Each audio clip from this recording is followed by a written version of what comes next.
Hello and welcome to our second part about simulation. This is part of our functional mockup interface in industry series that we want to publish soon. Now, we had in the introduction shown that simulation in general is important, but we have never explained what actually simulation is or what does it mean. And therefore we want to have a look at it and see if we can get it. Okay, what is a model? We start with a physical entity which has some behavior. For example, this transmission on the right side. To simplify things, we'll go into a more simplified model, for example, such a gear. The question is now, how will this gear behave in the future? And to be honest, you cannot answer this easily because you don't know what the asker has in mind. So you have to abstract and restrict a bit and be a bit more clear about what this is about. What you get in fact is a simulation model. A simulation model of this gear. Now let's take an example of such a model. Let's have an RLC resonator, which is some electrical device we see here. Don't be shy about it. We'll not go into too much of the details. Given this, and you go to the experts, they will quickly give you some physical laws that will have to be satisfied.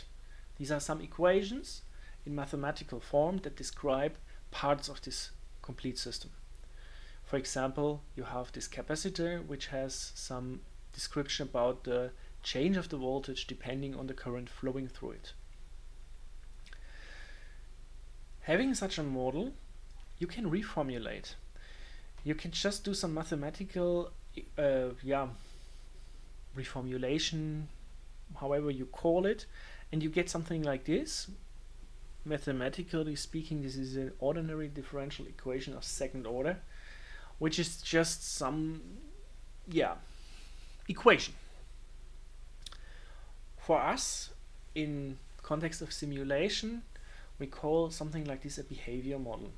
What's important here is that we have some value UC, which is what you want to know more or less, and some value U1, which is something that you know before or while simulating.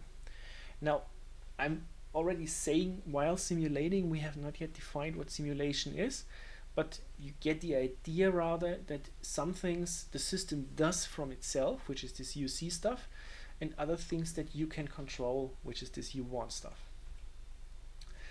And if you break it down more tightly in the mathematical sense, you have for ODEs, you have a state that that describes the internal state of the system. Whatever is part of the system will be in the state.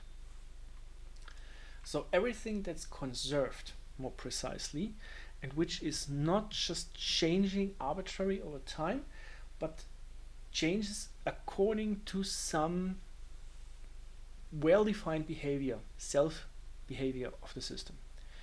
Because you cannot change it arbitrarily, you must know the initial state at some point in time. You can then define some output, which is just generic mathematically. You define this is the output. Don't think too much about it. And then you have the inherent behavior of this system. In this case, the most general case, you have just a function that depends on time, the state, and the derivatives of the state. So this implicit function here, as you see, is a very, very generic approach and will not help much. In fact, typically you have more concrete cases where you can express the derivative in terms of time t and state x, or even more concrete, if you have a very special use case, you might have a linear system like AX is the derivative, where A is just a matrix. So in fact, the idea is you can calculate the derivative given you know the time and the current state. That's what you have to take from this slide. What you don't have, what I just mentioned before, is some input U, something that you can over time change, or that you can influence directly from the outside. So it's autonomous, as it's called. So if you have such a model that's non-autonomous, which has an input U, like we had in the RLC example, and you want to simulate it, then you must provide some input. So example, let's take a sine source that you connect with the input of this model. Doesn't matter if this makes sense in this use case, but let's assume we want to have a sine source. And then in total, if you look at everything together, we get an autonomous system, because now the sine takes over the U. So the U is known at every point in time, and the model can be evaluated. And we have an actual simulation model which is not having an input. There are different kinds of models in the world and thinkable. The most simple case is the ordinary differential equation. If it's the most simple, I don't know. If you would, this is personal. I think the most simple is the ordinary differential equation. There's also an extension. It's called differential algebraic systems. This is what we more or less had seen so far. So we have a function depending on state, and the derivative of the state is equal to 0. So it's just as you have seen. Then there are difference equations. They are similar to differential equations in the sense that the shape looks very similar, but in fact we only have defined the state at certain points in time in an equidistant timing. So for example, every 10 milliseconds or something like this, the state is going to change, and between those points there is no change going to happen. There could be partial differential equations where you have it's a differential equation, so similar to ODE in that sense, but it's not only depending on time, but also depending, for example, on the position of something. So you could think of a system that describes a string, for example. So you have the position along the string, you have the displacement of this string along the string, and therefore you get some wave equations on this string. Then you have event-based models and hybrid systems, which are some kind of special. Event-based systems are not taking time as first-class citizens in that sense. They are having events as first-class citizens, and time is going to just happen because events happen over time. And hybrid systems is the combination of all these kinds of models in some fancy way. So, for example, you could attach a partial differential equation with a difference equation, something like this, and then you get a hybrid system. Then everything is open, and you are completely, in a mathematical hell, more or less. Now, simulation itself is the process to solve these equations in some sense. And to do this, we have algorithms available. They depend on the use case and on the class that we are looking at. So for the standard algorithms, or for the standard classes, we have algorithms like the ODE, like the PDE. There are algorithms available, but especially the hybrid systems, therefore I called them hell, you need to treat them specially. You need to treat them individually, and you have to look what they are doing and what the problem is there. But simulation doesn't end with the actual calculation. Instead, you have typically some analysis as a post step. So you need some visualization. You need to understand as a human being what this is about, and eventually you need to export and save your data that you simulated, because you might reuse it later, or you might want to do some advanced analysis in some toolbox. To understand simulation and the application of algorithms on such behavior or simulation models, I want to show you the Euler-Forward algorithm, which is the most simple ODE solver algorithm out there. And to do that, I want to use an example which is very easy, which is just x dot is cosine of t, where we start at 0. And if you look twice at this equation, and you have some mathematical experience, you know the solution is just a sine function. So this is nothing fancy here. And we want to do some iterative approximation of this, and we start at the only point we know in time, which is 0, because we know the initial condition. So at the initial condition, we can make a point on the right side. You see on the lower side the x, the state that we are interested in. We only know one point of it, and above of it I already depicted the derivative of x, which is the cosine function. Okay, now how does this work? We start at some point in time which we know already. This is the initial point. At this point we can calculate the derivative, and the derivative is the slope of the tangent in this point. So we can sketch the tangent. Having the tangent, we can define some step size that we take now into the future and want to calculate the value of x at this point. We only know that last point, which was at 0, 0, and we know the tangent, and we don't know anything else. So all we can do is we can do our best guess and say, okay, it will evolve along this tangent, so let's put the next point just there on the tangent. That's the best we can do. Okay, so we have a new point in x. Given this point, we could recalculate x dot. If x dot depended on x, now we would have a point to use to calculate x dot. In our case, it's not depending on x, so we can actually use the pre-calculated value, which is a bit lower than 1. The first one was 1, this is a bit lower, and therefore we can recalculate a new tangent which is a bit less, a bit flatter, let's call it like that. Given that, we can reapply the same algorithm. We put the time on the next step and calculate the best guess, which is just the intersection, and so on and so on. We can redo this, so we again calculate the trajectory, we calculate the trajectory, we calculate the trajectory, and so on and so on. And you see this somehow resembles the sine function, these red dots. But this is the solution, and you see now, okay, this is not actually the same. The red dots are not lying on this ideal solution. Why is this? The reason for this is that the Euler-Forward algorithm has some numerical errors introduced. This comes for 1 due to rounding errors, and for 2 due to our assumption that the function evolves exactly as our trajectory dictates.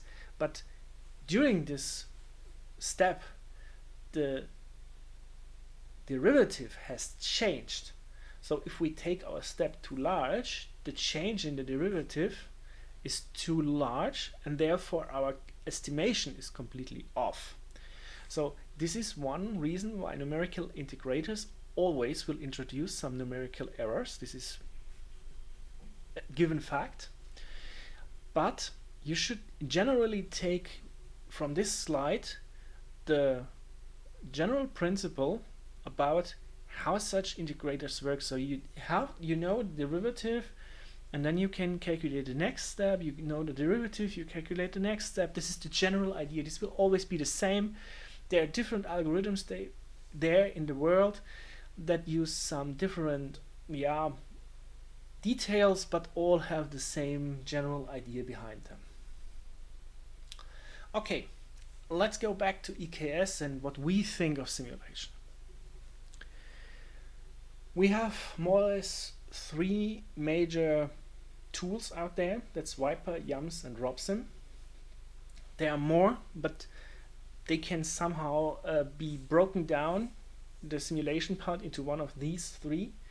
Some peripheral stuff and stuff. So let's go with these three. What is Viper about? Viper is about signal handling. So we have PLCs, and you have some virtual interconnection between those devices and the PLC that are in the simulation. And what you want to do is simulate the behavior of these devices. So the logical behavior in that sense. And to get there, you need the behavior code. So PLCs are programmed typically in structured text, for example. But the simulation is using a fixed frequency. So let's say 10 milliseconds. Every 10 milliseconds, there is a simulation point made, and the PLC is just running these 10 milliseconds. What's important in Viper here is that it's real time. So I already told you that we are using PLCs as a basis, and real time in this sense, in the simulation sense, means that the time the user of the computer sitting in front of the simulation feels the same amount of time passing that's passing within the simulation. So you can play along with the simulation in real time.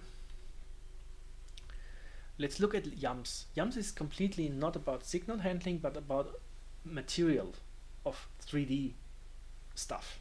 So you have a 3D world, you have all the things you can imagine, and what YAMS is about is are two entities, two bodies close to each other, so they can interact. For example, they can collide, or if they can, if a robot can grip something only if it's close enough, something like this.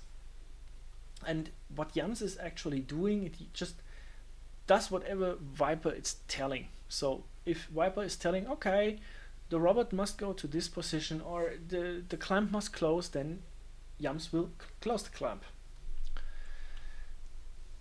The YAMS model itself is more or less the CAD that we have from engineering, augmented by something called kinematics. Kinematics means if you have, for example, an arm.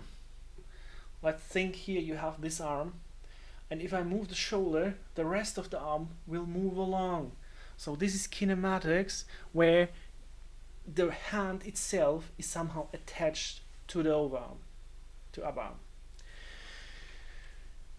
And this is also true, for example, for robots, where you have different joints, and each joint will create some movement, and this will affect the end effector. Talking about robots, we have also RobSim. The name also already suggests it has something to do with robots, and actually it's about virtual robots. So we are talking about the fact that real robots are just physical devices with motors attached, and they have somehow to talk in some sense with the PLC, and this talking is done by a controller. In the simulation itself, we have no such controller because we only have the robot in YAMS. Therefore, we need a controller that does the translation between those two worlds, and this is the RobSim. It uses configuration and robot code. That means the robot must be just, the controller must know which robot I'm talking about. Has it 2, 3, or 8 axes, something like this. And it needs to know, for example, what code is programmed within the robot. And if you look at these three tools that I put here as an example for simulation, you see that they are different in terms of what models and behavior models are underlying. So Viper is more about time discrete models. YAMS is more about event-based models, where if something happens, then you have to do something. While RobSim is something very combined. You have something more time discrete stuff. You have something more continuous, because these robots might have some continuous effects, and so on and so on. So There's not one single solution to call on ROPS. All in all, you get a totally hybrid system. Now, you see, RF Suite is rather complex, and we call it a specialist for specialists. Why? Well, it's highly optimized for performance. It can simulate, from small machines up to rather large complete production plants on normal customer laptops if you want to. You need a bit more of RAM, but it's okay. To get there, we have to drop all physics. We are only working on signal based, so if Viper says, okay, this thing is floating in the air, then it's floating in the air. Okay, fine enough.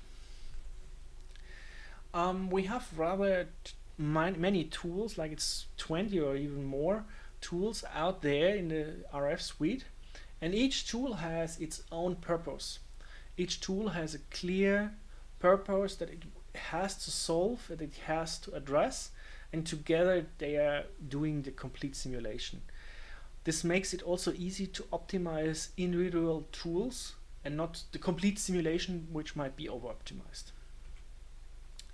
Due to this real-time stuff that I mentioned already, we have the option to either simulate everything, which is software in the loop, or we could use hardware in the loop, which means we could take a real PLC sitting next to our laptop and run this within the simulation. So there is an interconnection between the PLC in the real world and the software that's simulated in the virtual commissioning. So depending on what you want to achieve, this might be a good solution. For example, if you want to test that the PLC is actually working as you expected. The RF Suite is therefore a tool that's highly tailored down for PLCs and for PLC and robot specialists in the virtual commissioning world. Nevertheless, one sentence is important for everything about simulation. Context is important. So you need to know why you want to simulate something, what you want to simulate, and what effects you want to simulate. Otherwise, you will get arbitrary large models. This is this abstraction thing. You get arbitrary large models, and you will not be able to simulate anything useful of it. Okay, this was the second part of our simulation series. The next part is about co-simulation and how co-simulation works. This is also more of a preliminary thing, but should help you to understand the FMI stuff a bit more. After that, we go into the real FMI things. Okay, I hope you enjoy listening and see you soon.